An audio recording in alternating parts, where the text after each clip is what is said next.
Sumainyo ang Panginoon. At sumaiyo rin. Ang mabuting balita ng Panginoon ayon kay San Lucas. Papuri sa iyo, Panginoon.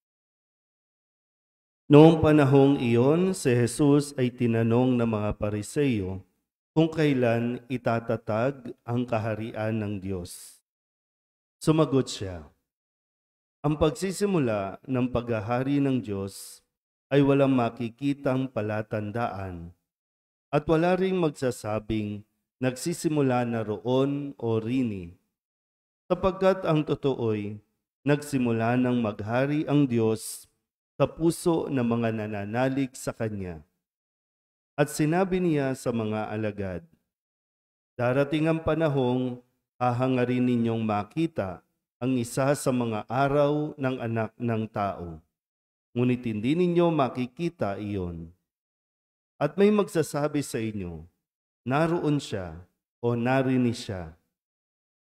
Huwag kayong pumunta upang siya'y hanapin, sapagkat pagsapit ng takdang araw, ang Anak ng Tao'y darating na parang kidlat. Ngunit kailangan munang magbata siya ng maraming hirap at itakwil ng mga tao sa ngayon. Ang mabuting balita ng Panginoon. Pinupuri ka namin, Panginoong Hesukristo. Isang mapagpalang umaga po sa inyong lahat. Ngayon po ay Huwebes ng ika-32 linggo sa karaniwang panahon. Sa ating pong ebanghelyo, pinapaliwanag ni Jesus sa kanyang mga tagasunod, lalo tigit sa mga Pariseo na hindi naman talaga naniniwala o tumatanggap sa Kanya. Kaya yung pagkakaalam marahil nila tungkol sa sinasabi ni Jesus sa paghahari o kaharian, ito yung talagang literal na magkakaroon sila ng sarili at hiwalay na kaharian mula doon sa mga Romano na tumasakop sa kanila. Kaya ang tanong nila ay, kailan itatatag ang kaharian ng Diyos?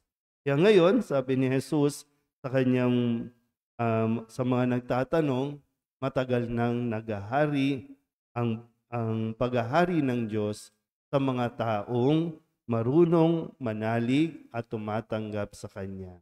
Nasa puso na ng tao. Kaya po,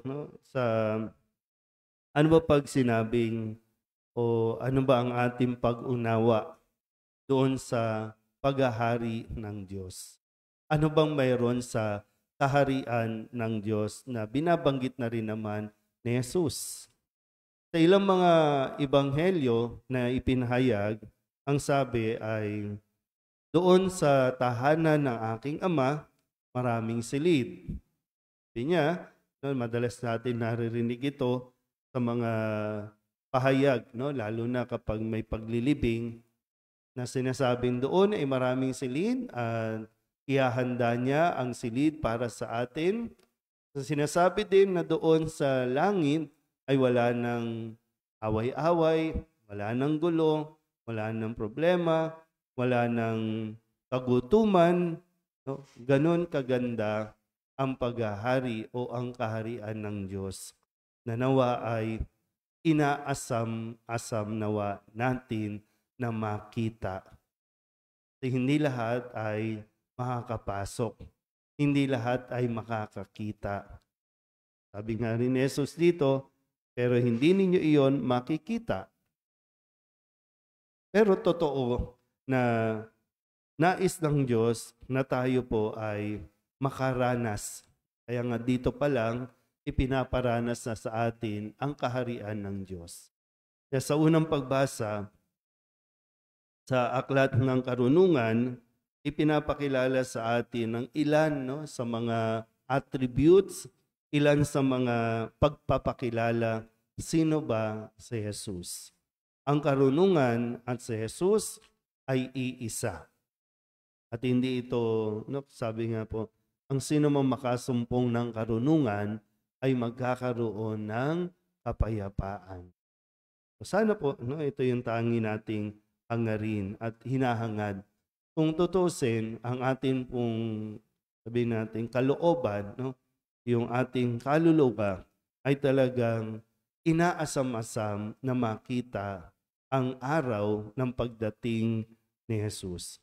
Inaasam na nawa makarating sa kaharian ng Diyos. Nagkakaroon lang tayo ng kalituhan, nagkakaroon tayo ng paglalaban, no, ng ating sariling kalooban tungkol dito sa pagsunod. So yung hinahanap-hanap mo. Mayroon tayong hinahanap na hindi pa natin lubusang makita ng malinaw. Pero meron tayong hinahanap. At yan ay ang yung presensya o yung kaharian o karanasan na maramdaman natin ang presensya ng Diyos. Yun nga lang po, no, talagang gusto natin makarating sa langit, pero ayaw naman natin gawin yung mga bagay na magdadala sa atin sa langit. Gusto natin makarating sa langit, pero ayaw din naman natin pumunta ng langit. Ano ba talaga ang gusto natin makita?